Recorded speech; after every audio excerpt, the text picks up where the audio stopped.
Kajian Islam. Assalamualaikum warahmatullahi wabarakatuh.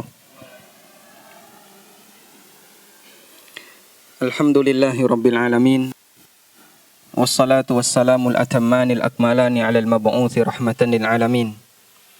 Wa ashhadu an la ilaha illallah wahdahu la syarikalah. Wa ashhadu anna Muhammadan abduhu wa rasuluh. Salawatu rabbi wa salamu alaihi wa ala alihi wa ashabihi wa man sara ala nahjihi wastanna bisunnatihi ila yaumiddin. Yang pertama kita haturkan syukur alhamdulillah kehadirat Allah Subhanahu wa taala. Dialah yang memberikan kita semangat dan kekuatan untuk bisa melaksanakan rutinitas kita belajar ilmu agama meskipun dalam suasana kehujanan, ada yang harus pakai mantel, ada yang kedinginan dan seterusnya. Dan orang yang beramal soleh dalam kondisi dia memaksakan dirinya karena ada tantangan yang lebih besar, maka nilai pahalanya akan lebih besar. Sebagaimana Nabi SAW pernah bersabda, "Ala ukhbirukum ala ma tamhu bihil khataya wa tarfa'u bihid darajat." Maukah ku sampaikan kepada kalian amalan yang bisa menghapus dosa dan meninggikan derajat? Para sahabat mengatakan, "Bala ya Rasulullah." Tentu ya Rasulullah. Kemudian beliau bersabda, "Isbaghul wudu'i 'alal makarih." Di antara amal yang bisa meninggikan derajat dan menghapus dosa adalah menyempurnakan wudu meskipun dalam situasi kita nggak suka. Yang dimaksud menyempurnakan wudu dalam kondisi kita nggak suka, misalnya karena cuaca dingin, atau mungkin ada jerawat di muka, atau takut glowingnya hilang. Biasanya gitu ya. Sehingga ibu-ibu malas wudu karena sudah terlanjur glowing. Glowing itu apa? Yang katanya dikasih minyak bimoli itu ya. Atau mungkin ada luka di tangan atau di anggota wudu yang lainnya. Tapi kita paksa untuk berwudu dengan sempurna, tidak ada yang kita tinggalkan anggotanya, maka ini semakin memperbesar nilai pahala dari amal yang kita lakukan. Karena itulah ada kaidah yang mengatakan al-ujratu biqadri taqah, bahwa pahala yang diperoleh oleh seseorang itu sebanding dengan tenaga yang dia keluarkan, usaha yang dia lakukan ketika melakukan ketaatan kepada Allah. Makanya kenapa ibadah dalam situasi-situasi yang berat memiliki nilai pahala yang besar? Karena orangnya harus memaksakan diri. Nabi SAW pernah menyebutkan, "Satakunu ba'di fitan."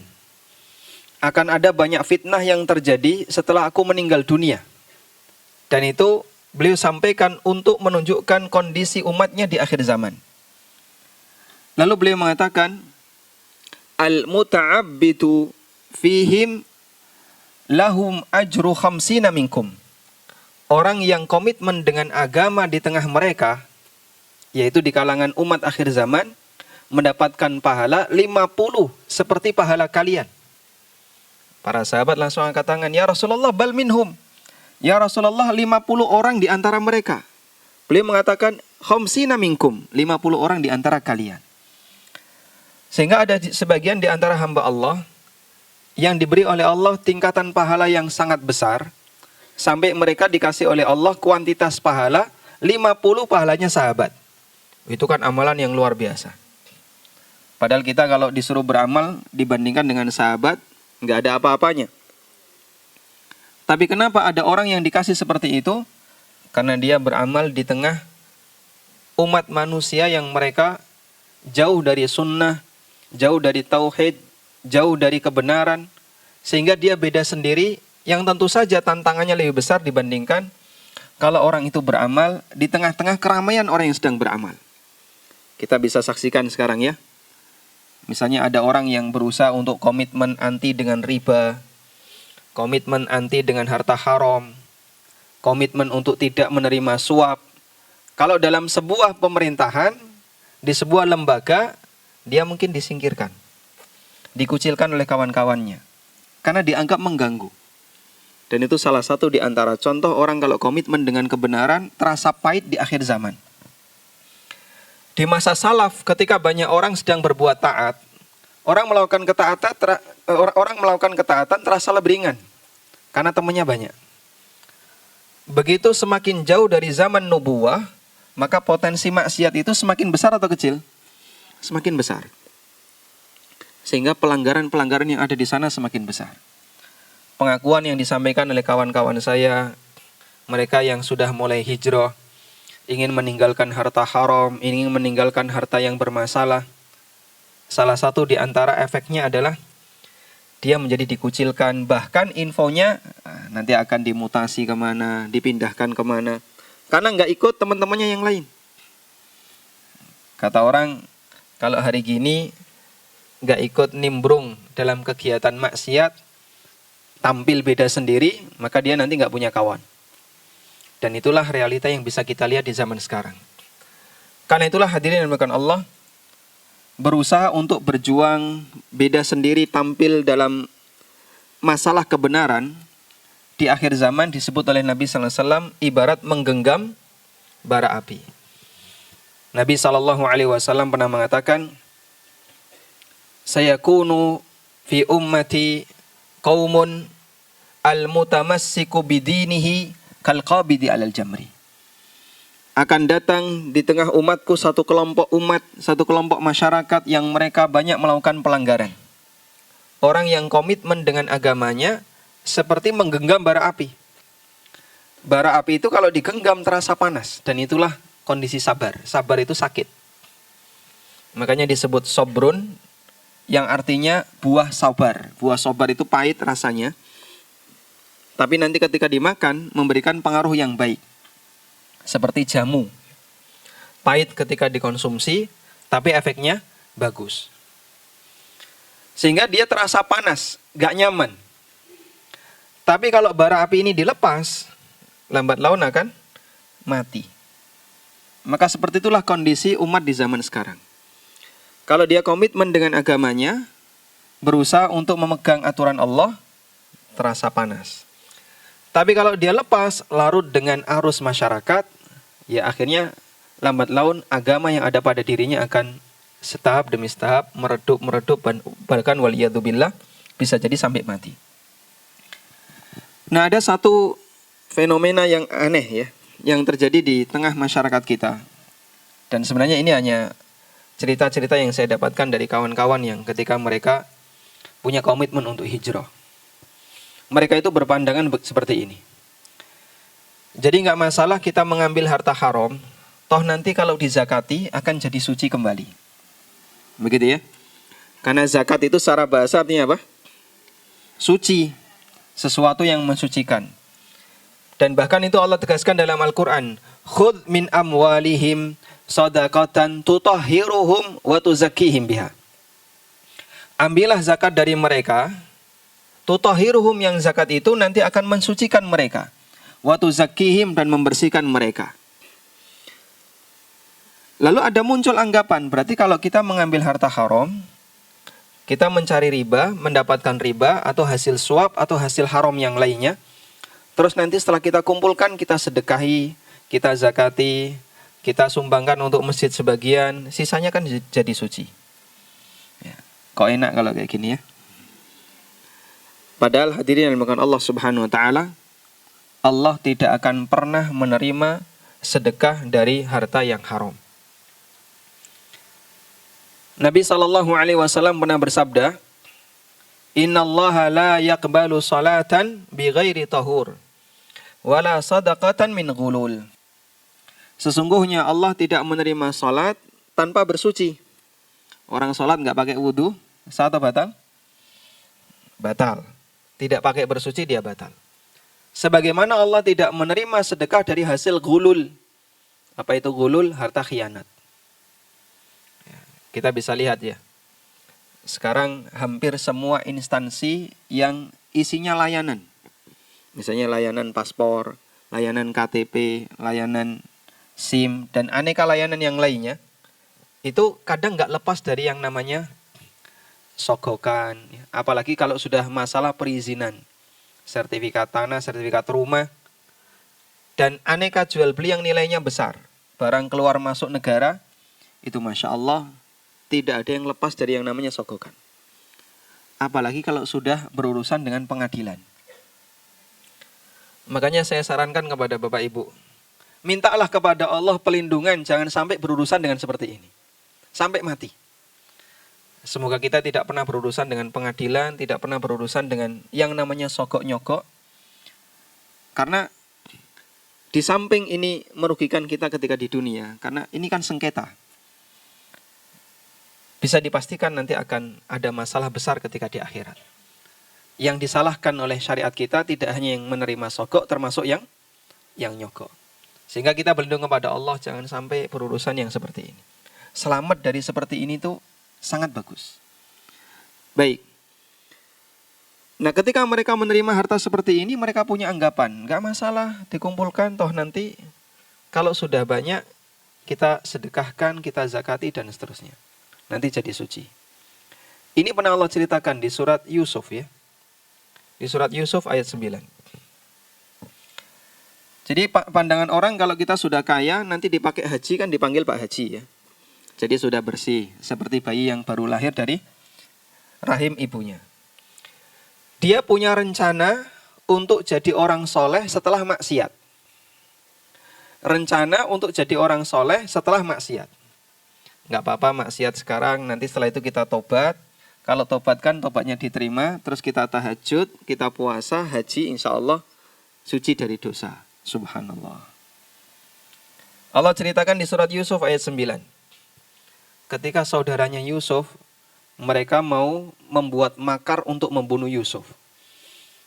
Salah satu di antara mereka mengatakan, uqtulu Yusufa awitrahuhu ardon yakhlu lakum wajhu abikum. Bunuh saja itu Yusuf. Atau buang dia ke padang pasir.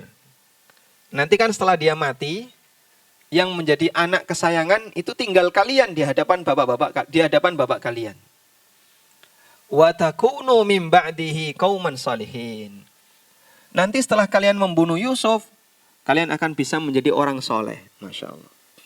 Jadi dia merencanakan nanti kita akan jadi orang soleh setelah mateni Nabi. Setelah membunuh Nabi, berencana untuk jadi orang soleh. Kan kadang ada orang seperti itu ya. Merencanakan tobat setelah maksiat. Atau sebelum melakukan maksiat. Saya ulang ya. Merencanakan tobat sebelum melakukan maksiat. Ketika itu terjadi, dia akan meremehkan maksiat yang dia lakukan. Merencanakan haji setelah mengumpulkan harta haram. Dia akan meremehkan itu harta haram. Merencanakan umroh setelah dia kumpulkan harta hasil sogok. Dia akan meremehkan tindakan sogok tadi. Dan aneka pelanggaran yang lainnya yang dilakukan oleh manusia, berencana untuk jadi orang soleh sebelum maksiat. Itu akan meremehkan tindakan maksiat yang akan dia laksanakan.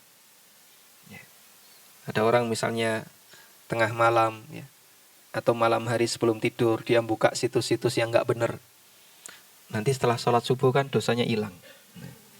Karena kan sholat subuh bisa menghapus dan menjadi kafaroh dosa. Dia punya rencana untuk bertobat, menjadi orang soleh sebelum melakukan maksiat. Dan itu disinggung oleh Allah di sini. Bunuh Yusuf wa takunu min ba'di qauman shalihin. Kamu bunuh Nabi ini, nanti setelah itu kamu jadi orang soleh. Masya Allah. Hal yang semisal juga Allah sebutkan di surat yang lain ya. Sayughfaru lana. Ada di surat Al-A'raf ayat 169. Allah bercerita tentang pendeta-pendeta Yahudi. Fakhalafa min ba'dihim khalfun warithul kitaba ya'khuduna 169 Al-A'raf. Kemudian muncul generasi-generasi yang buruk setelah kematian para nabi Bani Israel. Warithul kitabah, yang mereka mendapatkan warisan Alkitab. Ya'khuduna 'arada hadzal adna. Mereka menerima suap ketika menyampaikan fatwa. Jadi pendeta Yahudi yang mereka bisa baca Taurat, ketika ditanya oleh orang-orang kaya di kalangan Yahudi, itu sudah pesan ya. Nanti tolong Pak Pendeta, saya mau tanya masalah ini, Anda kasih fatwa seperti ini, disogok itu. Keyakinannya apa ketika mereka menerima sogok? Wa yaquluna sayughfaru lana. Mereka mengatakan nanti kita akan diampuni. Jadi ketika mereka menerima sogok itu punya anggapan nanti akan diampuni. Kan kita tokoh masyarakat. Kita orang yang paham agama, kita paham Taurat. Padahal ini termasuk salah satu di antara tindakan tercela sampai Allah Subhanahu wa taala menyinggungnya dalam Al-Qur'an sebagai pelajaran bagi umat-umat generasi setelahnya. Nah, hadirin yang dimuliakan Allah Subhanahu wa taala, buku yang ada di hadapan Bapak Ibu, judulnya Pengantar Fikih Jual Beli dan Harta Haram. Buku ini saya tulis, salah satu di antara latar belakangnya adalah untuk panduan bagi kaum muslimin yang ingin belajar tentang fikih muamalah dari dasar. Dan saya lengkapi dengan beberapa contoh kasus. Di sini disebutkan ada 19 contoh kasus dan beberapa kaidah fikih muamalah. Coba kita buka dari halaman pertama dulu, kata pengantar ya. Saya ingin menunjukkan bagaimana kesempurnaan Islam. Allah Subhanahu wa taala menurunkan Islam ini agama yang sempurna sehingga semua aturan ada di sana. Dan itu dinyatakan oleh Allah di surat Al-Maidah ayat 3. Al-yawma akmaltu lakum dinakum wa atmamtu alaikum ni'mati wa raditu lakumul Islam madina. Pada hari ini telah aku sempurnakan untuk kalian agama kalian dan telah kupenuhi nikmatku untuk kalian dan kuridhoi Islam sebagai agama kalian. Di zaman Amirul Mukminin Umar bin Khattab radhiyallahu anhu, ada orang Yahudi yang tanya kepada beliau. Hadisnya riwayat Bukhari.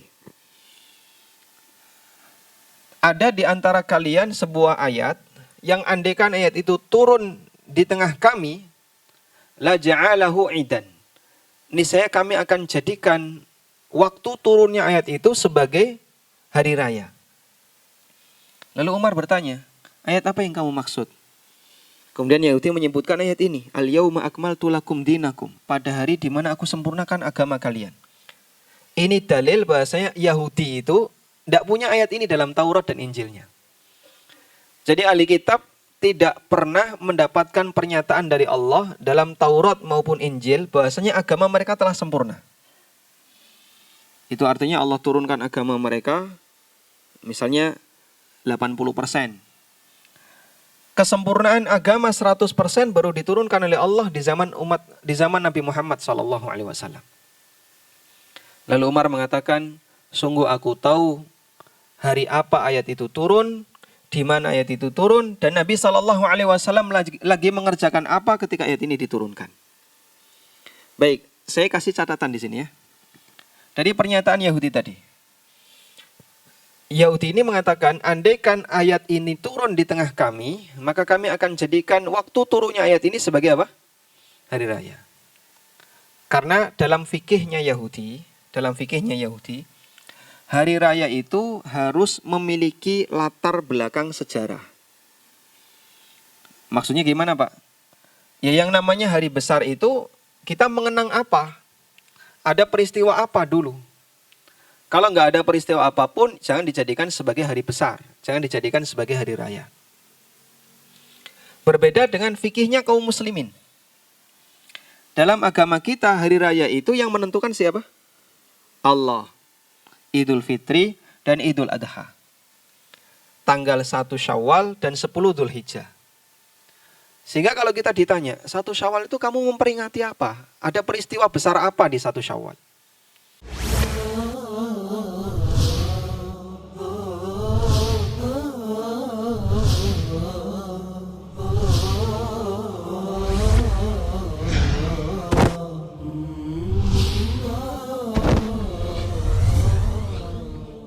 Kajian Islam.